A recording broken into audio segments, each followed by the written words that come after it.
Leon Kennedy jumps through the trees in his bright green cloak. The cloak has a wing insignia on it. He grapples from tree to tree with immaculate grace as something begins to chase him through the forest.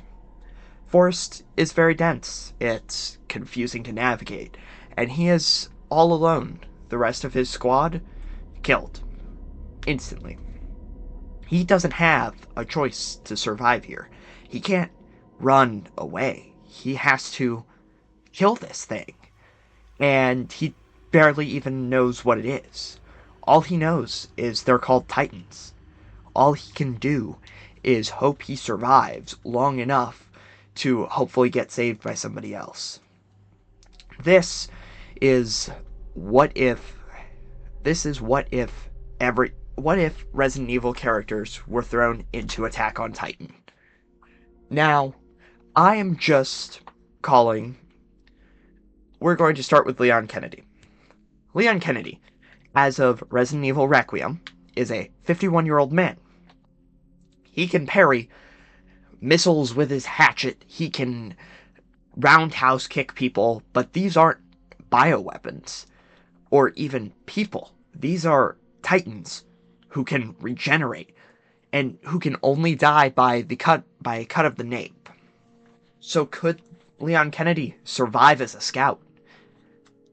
Who knows? Who could tell? We're going to give each character a survival rating as a percentage.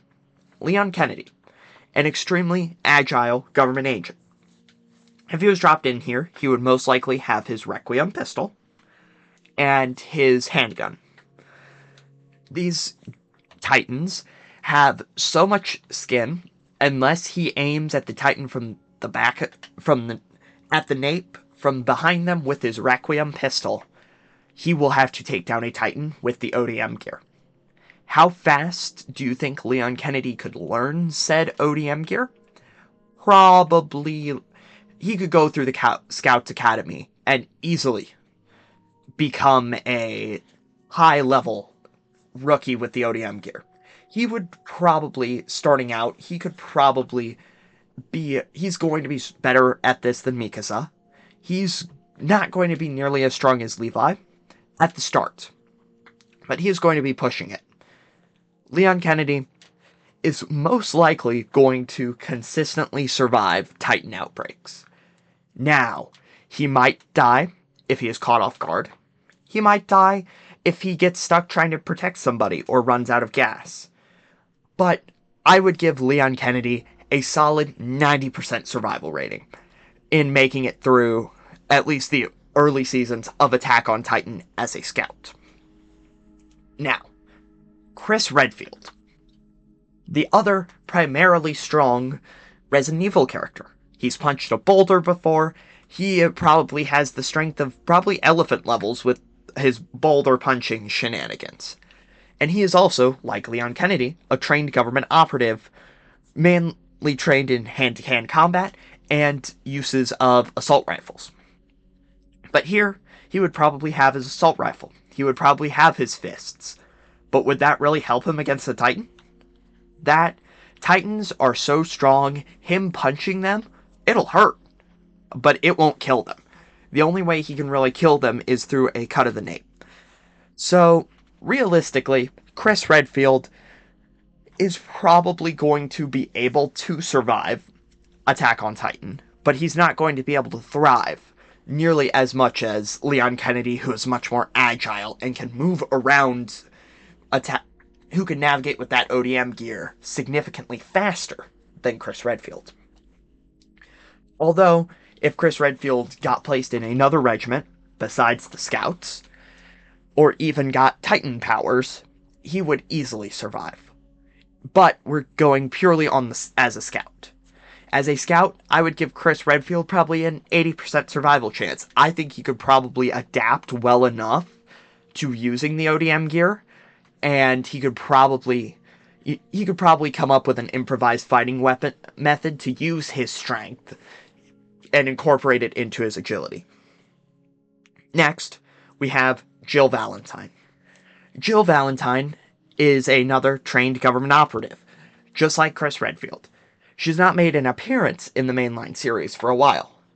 However, she has extremely strong bioweapon achievements, surviving Spencer Mansion, being a master lock pick of sorts, and overall being a decently strong character. And Jill is more agile than Chris, and probably on similar levels to Leon. And I think Jill could most likely easily survive. I mean, Chris is having a pretty easy time surviving. Leon is probably going to turn into the next Levi, easily, if he was given a couple years to practice in the same way Levi had. But Jill, I think, is like a perfect gap between the two. Not as strong as Leon, not going to have that Requiem pistol as his backup of, oh hey, something bad happened, I can pop him in the head with a Requiem shot. Even if I can't make more of them, that's a get out of jail free card pretty much. Jill won't have that ability. However, she will have extremely good agility, and she will overall be pretty good at setting things up. So I could see her especially thriving with the garrisons who set up defenses. But she would also make a great scout. And I would say she probably has about an 85% survival rate. Next, we're going to get on to Claire Redfield. Claire Redfield has had a lot of side game appearances, but her most notable survival was in Resident Evil 2. She survived the Raccoon City outbreak with Leon Kennedy. Claire Redfield, I feel like she'd probably be around the same levels as Chris. Highly trained, highly powerful. However, I get the feeling she would fall behind Chris in terms of she's too nice. Leon Kennedy fights by the rules of we try and get everybody out. But Leon Kennedy, I could see leaving someone behind. If he had to leave someone behind like his squad mates, I could see him being able to do it. Claire, I could see her fighting for her life with the rest of her squad, and I could see the Titans wiping out like 2 people, and she tries and saves the rest, and she winds up either dying for them or dying with them. However, I could still see Claire being a very strong scout. Like, she's probably pushing the levels of, like, John and other scouts. Other, like, main character style scouts. I could see her kind of pushing those levels. However, I could see her much more on the she got killed eventually. And whether that be a noble sacrifice or whether that be a sacrifice in vain, but it would definitely be for somebody she cared about. And that, at least, I probably would give her a 70-75% survival rate. Now, we go on to Sherry Birkin. Most likely Resident Evil 6 Sherry, because she does actually fight in that game, and that's the only appearance we've seen her actually fight. And I would say she wouldn't fare nearly as good as Claire, Leon, Chris, Jill, any of them. But I think she would probably do okay. I think she would join the Scouts because of Leon and Claire. And from that, I could definitely see one of 2 things happening. She joins the Scouts and is a tactics commander with Ervin and Armin, or she works more scientifically. She is a more scientific person, daughter of 2 very smart scientists. I could see her doing some of that kind of stuff. But if she was actually sent into combat, she would fare okay with her little regeneration powers. However, a Titan is going to pick her up and eat her whole. While regeneration will work with the occasional shot to the arm, a couple of cuts, that won't stop her from being eaten alive. And that's really where Sherry falls. And, obviously, put Sherry in as a scientist and she's going to thrive. She's probably going to help develop guns. Well, stronger guns, stronger cannons. She could help scientifically. But in an actual fighting for her life situation, I could see 60 to 65%. I really couldn't see her. I could see her making it through a couple of seasons, but I could see her either getting gravely injured in a fight or flat out dying. Next, let's go ahead and get into Ethan Winters. Ethan Winters is, spoiler alert, a mold man. He is made of mold. He can regenerate by just putting some water on his arm. That's all he needs to regenerate. But again, same thing with Sherry. That won't stop him from getting eaten alive. And that is really going to put a massive strain on him. Because unless the Titans somehow have Rose, he's not going to be able to have a fun time. This, Ethan, I could genuinely see dying in something like Shiganshina. I could see him dying in Trosh, one of the two. I could see him dying pretty early on, and that's just a fact. That's just kind of because he is not overall that strong. He's not Leon Kennedy. He's not Claire Redfield. He's not. His little mold regeneration powers aren't going to help him when he gets eaten alive. And that's really the biggest downside to him is, well, yeah, he can survive getting, like, stepped on by a Titan, but they're going to pick him up and eat him. They're not going to just flat out, like, kill him. So they're not going to, like, cut him into a million pieces or, inflict fatal wounds to a normal person. They're just going to eat him alive. And then that gets us into our next person, Rose Winters. Rose Winters, on the other hand, because if we go off of her RE8 non-DLC appearance, before she's like 16 and has been taken care of by all of these people, I could definitely see her being pretty strong. I could see her being very strong, actually. I could see her maybe not, probably not like, Leon Chris levels, but I could also, her mold powers are going to make her significantly stronger. Her powers actually kind of work. They have more actual power to them, not just regeneration. That's what at least it feels like for Ethan. He's very tough, and and that's really just the biggest thing is, she's not that strong overall. Um, Although I could definitely see, being Baby Rose, by the time she is old enough to fight in the Scouts, she could be an absolute menace. you know, if she got that proper training, I could see her being very, very strong. And then let's get into another little side character who hasn't really popped up very much, Carlos Oliveira, something like that. Carlos, I I couldn't see him living very long. I really couldn't. Um, I could definitely see him dying in Shiganshina in Trash very easily. He would be someone that you would kind of nearly have to babysit almost. Because really, there isn't, you know, you'd have to babysit him because, well, what else are you meant to do? Because he is so weak and he's tough, but he's not that tough, you know? And that's really what it comes down to. He's not very agile, seeing that he can't dodge like Jill does. But I could see him doing decent. I could see him, if he wanted to, he could make military police. All of these characters could. But, you've got to put it really into how fast they're going to grow and how likely they are to die. So I'd give Carlos a solid, like, 50%. And then we finally move on to the new protagonist of Resident Evil 9, Grace Ashcroft. So Grace is, long story short, and not living very long. Long story short, Grace is not living very long. Because Grace is an FBI technical analyst, has no real physical training outside of the basic FBI stuff.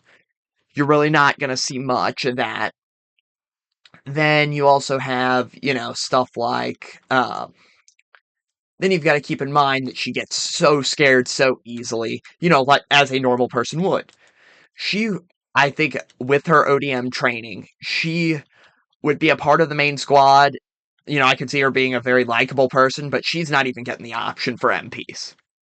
I'm sorry, and if she picks scouts, she's probably dead, unless people are babysitting her. Unless people babysit her, she's most likely dead. So, I don't know. I definitely think Grace is like a solid 30%. And that would only be if she got kept alive by Mikaza, by Aaron, by Ervin, by Levi. Somebody would have to babysit her. Now, I could also see her doing some very good work with Hanji, though. Hanji and, like, research, I could see Grace doing very well. But, in talking scouts, yeah, no, Grace is probably gonna die. But, that's also to be expected. She is, in my opinion, the realist character in Resident Evil, it feels like. She has no training, neither does Ethan, but she has no training, she's not calm, and that really just makes her feel so much more real. But, then we get on to some of the, let's put in some of the villains. Let's start with Mr. X, because Mr. X is going to give it to you. Mr. X is going to get walloped, in my opinion. Mr. X, like, I get he's strong, but Mr. X is getting fried if he ever has to fight a Titan. And that's mainly just because of his, bioweapon nature isn't agile at all. And that goes the same for Birkin. Like, Birkin's an, human threat, but in terms of, being able to fight Titans, I don't know. I don't know about that one. So, but, same with Birkin. Like, he's another big ol' human threat, but he's not anything more than that, And then that gets us into Nemesis. Nemesis, again, very much a human threat. With the rate he can mutate, I think he could at least hold his own against a couple of Titans. But in reality, he's not. He's not going to live very long. And then you also have going into RE4, you have, Mendez, Salazar, Vertigo, even, what's his name? I forgot his name, but, not Salazar, not Ramon Salazar, Sadler, yes. But even Sadler might be able to, go on a rampage. Like, he could probably defend for a long time, but everybody else, Mendez, all of them, no way. More human threats again. And that's just something that, they're human threats, so you've got to kind of keep that in mind. And then, then we get into the big boy, Wesker. Wesker is absolutely frying everybody. Wesker is going to learn how to be agile. I mean, you can see him in Mercenaries. In RE4 Mercenaries, he's an absolute menace. He does all kinds of crazy stuff. In Mercenaries, at least. But, that's just, again, he's a menace in Mercenaries, but you've got to keep in mind, I don't know how quickly agile he will be. I think he will be one of those people who will be very, very strong and, all of that, but I could see him definitely, not, what's it called, like, doing, I could see him not doing very well against a lot of other people. So, that's kind of where most of that comes in, he would just not do very, I could see him not doing very well against a lot of against mainly just like Titans where he has to move around a lot, but oh no, he is still definitely frying most of the verse. You know, like he's on Leon Kennedy levels. He has like a 95% survival rate. I rate him a little higher over Leon, mainly just for his superhuman speed, his crazy strength. Uh, he's like the best of both worlds between Chris and Leon, and that's really what does it. Is how like he is the best of both worlds, in my opinion, between Chris and Leon. Yet then again, I could see Wesker getting too cocky, but other than that, he's probably gonna be fine. You know, 9 in 10 times he is surviving the whole show. Or if he doesn't survive the whole show, he's going down in a blaze of glory where he kills like 30 Titans himself. That's not even a question. Wesker is definitely going. If he's going to go down, he's going to go down swinging. So, then we finally have Ada Wong. Ada Wong, this isn't even a question. 99%. She is probably has better self-preservation than Wesker. I could see her living longer than Wesker because she is going to easily, I mean, as soon as she like gets the idea of the ODM gear, which she'll probably pick up very fast because, you know, she's Ada. Um she is probably going to be easily Mikasa levels. Not end of the show Mikasa, but like or early Mikasa, yeah, I could see her being that as soon as she learns ODM gear, or even with her just grapple. Um, easily. Easily being very strong within a couple of years, within like half the time it took Mikasa to be Mikasa, she would have already surpassed Prime Levi. And I would believe Prime Levi and Prime Mikasa are very similar, if not Levi is still stronger. So that's I mean, Ada is already in RE4 was already grappling around El Gigante and like a AOT like person, so I could definitely see Ada easily soloing the verse. If she doesn't solo the verse, she is at least coming close to soloing the verse. So, I don't know. I think definitely Ada 99%.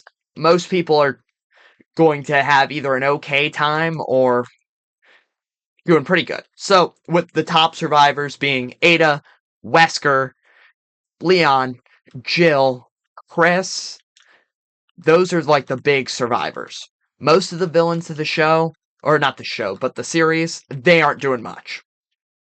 So, and with that, that's all I got. That is kind of which Resident Evil character is going to be surviving Attack on Titan. And I believe it's obviously going to be Ada, it's going to be Wesker, it's going to be Leon, but most characters are going to do pretty good. So, if you made it this far into the video, remember, there is a like and a subscribe button. You might have forgotten about it like me. There is a like and subscribe button down there. And if you want to see challenge run content, I would recommend hitting at least the subscribe button. If you want to see random little one-off videos like this, I would also recommend, I would also recommend liking the video. So, uh, with that, I will catch you all soon with my first ever challenge run on the channel. Thank you.